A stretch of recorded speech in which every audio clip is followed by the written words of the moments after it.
तो 10th के बाद से डिसाइड कर लिया था बंदे ने कि उसको एनडीए की तरफ जाना है, आर्म फोर्सेस का हिस्सा बनना है। और जब जेई की अपॉर्चुनिटी सामने आई तो उसमें भी किया, ट्राई किया, बट दिल नहीं लगा।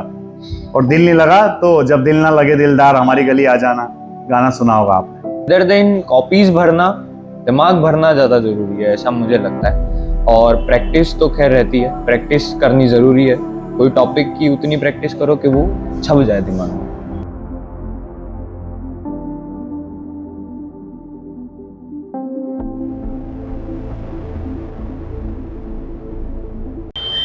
जय हिंद दोस्तों। डिफेंस एस्पिरेंट्स की बात हो और जब बात हो रिकमेंडेशन की और एनडीए ज्वाइन करने की तो क्या खुशी वहां पर मिलती है।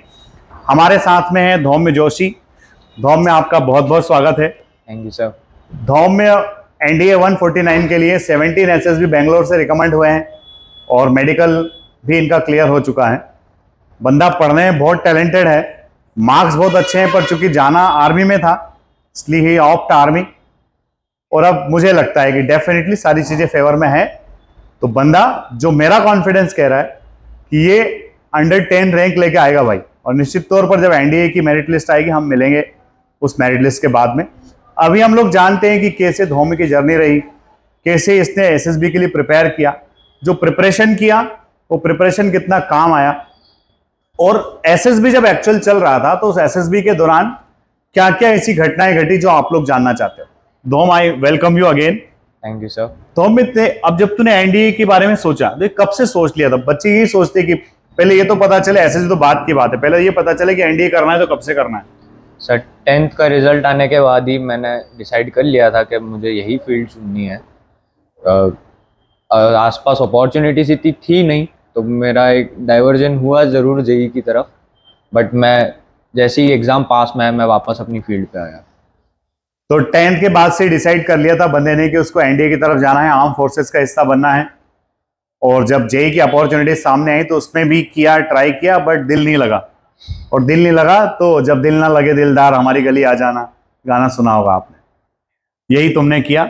यस और फर्स्ट अटेम्प्ट एनडीए का वाइल 12th, जब बंदा 12th में पढ़ रहा है उसी दौरान इसने एनडीए क्लियर कर लिया और साबित कर दिया कि जो डिसीजन मैंने लिया था वो मैंने सही डिसीजन लिया था।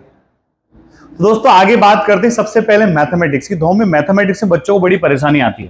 Yes sir. उसके लिए क्या करना चाहिए, कौन सी बुक से हमें पढ़ना चाहिए, उसको किस लेवल पर लेकर जाना चाहिए एग्जाम के पहले ही, ताकि एग्जाम के बाद हमको पछताने का कोई काम ना बचे? Sir first of all mathematics एक बहुत ही रीजनिंग का सब्जेक्ट है, तो पहली बार ही जब पढ़ो तब ऐसा पढ़ो कि चीज़ समझ में आए, रेदर देन कॉपीज भरना, दिमाग भरना ज़्यादा ज़रूरी है, ऐसा मुझे लगता है। और प्रैक्टिस तो खैर रहती है, प्रैक्टिस करनी ज़रूरी है। कोई टॉपिक की उतनी प्रैक्टिस करो कि वो छप जाए दिमाग में। बंदे ने जो सुना बोला है आपने सुना होगा, क्या कह रहा है बंदा? कॉपीज भरने के बजाय दिमाग भरना जरूरी है। और अगर आपने कॉन्सेप्ट को दिमाग में भर लिया ना तो अपने आप चलेगा। एंड मैथमेटिक्स जो है सब्जेक्ट किसका है? रीजनिंग का सब्जेक्ट है। तो definitely it will help you out. करते जाइए, मस्त रहिए। दो में मैथमेटिक्स जिस बच्चे का अच्छा होता है फिजिक्स भी डेफिनेटली अच्छा ही करता है। Yes sir. तो तुमने फिजिक्स अच्छा ही किया होगा। यस। मैथमेटिक्स में तुमने कहा कि मुझे लगभग 200 से ऊपर ही मार्क्स आ रहे हैं। फिजिक्स कैसे किया? सर फिजिक्स खैर दूसरी स्टडीज से मुझे काफ़ी हेल्प मिली थी फिजिक्स की, बट एनडीए लेवल पे आई थिंक फिजिक्स उतनी ज़्यादा नहीं है। जब मैथ्स के अंदर बेसिक्स तैयार रहते हैं, फिजिक्स में भी सेम कॉन्सेप्ट है, रीजनिंग है, बेसिक्स तैयार रखो, अपने कॉन्सेप्ट्स क्लियर रखो, इजीली हो जाएगा, बस तो प्रैक्टिस। मैथमेटिक्स फिजिक्स धोमने का ऐसा कहना है, mathematics physics both are the reasoning subject. आपका जितना लॉजिक क्लियर है, जितना आप उसमें रैशनल लगा पा रहे हो, वो सारे आपके अंदर बिल्कुल बैठ जाएंगे। दो में एक बड़ा सवाल आता है जीएटी के पेपर में, क्योंकि जिन बच्चों का मैथमेटिक्स अच्छा होता है जीएटी उनको करना ही होता है। कैसे किया आपने English? How you did? Sir English I think कोई एक ऐसा सब्जेक्ट भी नहीं है जो नहीं हो सकता।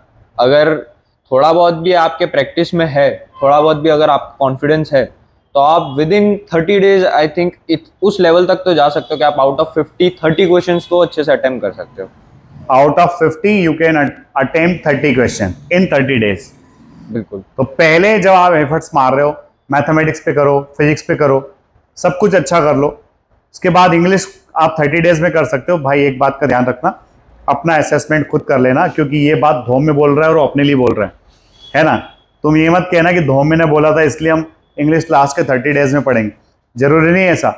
आप अपना टाइम टेबल अपने अकॉर्डिंग बनाइए, आप अपने पोटेंशियल को जानिए कि आपके अंदर कितना पोटेंशियल है, आप उसको कितना अच्छे से परफॉर्म कर सकते हो चीज़ों को आफ्टर प्रैक्टिस, वो बड़ा इंपॉर्टेंस रखता है। धोम में फिर जो बाकी सब्जेक्ट्स बचते हैं, ज्योग्राफी, हिस्ट्री, पॉलिटी, ये how you did yes sir. Sir actually first of all मैंने माइंडसेट प्रिपेयर किया था कि मेरे जो स्ट्रॉन्ग सब्जेक्ट्स हैं मैं उन्हीं पे फोकस करूंगा ज़्यादा।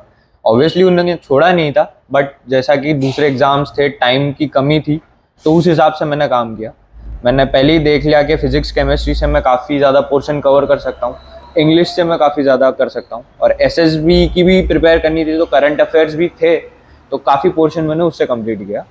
तो एक कॉम्प्रहेंसिव स्टडी जब आपकी चलती है, जब एक समझ के बाद, सिंपल सी बात है यार, किसी की देखा देखी नहीं करना है, किसी की नकल नहीं करना है, आपको इतना देखना है कि आपको एनडीए करना है, एनडीए की क्या डिमांड है, उसमें क्या क्या पूछा जाता है, किस लेवल से पूछा जाता है और आपको कितना आता है, उसके बाद आप प्रैक्टिस पे लगा दीजिए, डेफिनेटली हो जाएगा।